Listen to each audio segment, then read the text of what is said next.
32. Now a little bit more about this marina here on the right side. These boats pay anywhere from $9 to $11 per foot per night. So if you have a 100-foot vessel and you're paying $10 a foot, that's $1,500 a night. Very expensive. Now owning these yachts comes with a major expense. If you own a $10 million yacht, about $1 million of that every year goes to maintenance.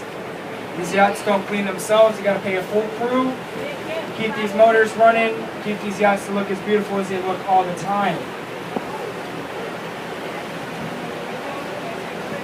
Plus, it costs a lot to top off their gas tank as well.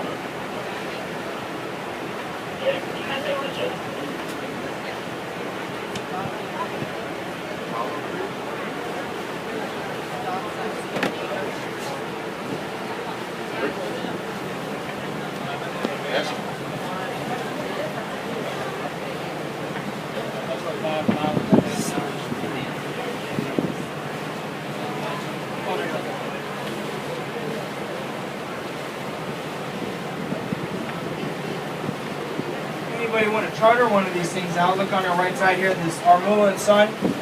You can charter that out for $130,000 a week. We got enough people that if we all threw down, we could probably charter it out for a week. What do you guys say? Yeah? Yeah. I'll request off of work next week. Let's go have a party. But with that $130,000, you bet everything is included. You got full service staff. You got food, drinks. You got your tender yacht, jet skis you can ride, everything.